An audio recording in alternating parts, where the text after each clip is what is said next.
Hello, Internet. I'm Keith Foskey, and this is Church Soup, where we serve a bowl full of evangelical news mixed with a dash of sarcasm and do it all in 10 minutes or less. Kicking off the show, Senator Ted Cruz and Pastor Tom Ascol sparred on Twitter this week over a law in Uganda that criminalizes homosexuality. Cruz argued that the law was horrific and wrong and called on all civilized nations to condemn it as a human rights abuse. Ascol challenged Cruz, asking if God's law condemning homosexuality was also horrific and wrong. Cruz stated that Ascol's analysis of Scripture is incorrect, citing several passages, including the woman caught in adultery in John's Gospel. The president of Uganda was asked his thoughts on the controversy, and he said, "I can't believe anyone would try to argue with Tom Ascol about the Bible." As Pride Month continues, the General Commission of Archives and History for the UnTied Methodist Church announced a number of initiatives to celebrate and support the LGBTQ+ community. Included in these initiatives is a special episode of the podcast UnTied Methodism featuring a Reverend Karen, no, I did not make that up, and Reverend Bob Ward. This episode will explore Reverend Karen's being the first clergy person to be put on trial for practices incompatible with Christian teaching, after disclosing that she was a lesbian.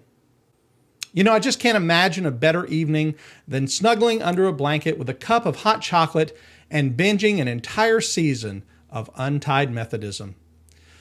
Just sounds delightful. Speaking of Pride Month, the restaurant chain Cracker Barrel made news this past week by posting an Instagram photo of a rainbow-painted rocking chair along with the caption, "Everyone is always welcome at our table," and our rainbow rocker. Apparently unaware that Disney, Target, and Bud Light exist, the company seemed somewhat surprised by the groundswell of negative comments on their post, which received over 2,000 responses in less than 24 hours. In world news, government officials in Ireland are considering a plan to kill hundreds of thousands of cows in an effort to combat climate change. Agriculture Minister Charlie McConaughey told RTE Morning Ireland he has been looking into various ways to reduce methane emissions, including culling 200,000 cows over the next 3 years. Because everyone knows the greatest threat to world safety is bovine flatulence.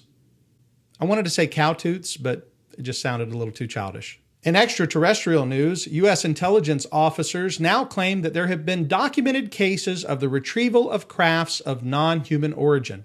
An article from thedebrief.org, which was cited by Matt Walsh on his Twitter page, states that a U.S. government task force was established to investigate actual UFOs.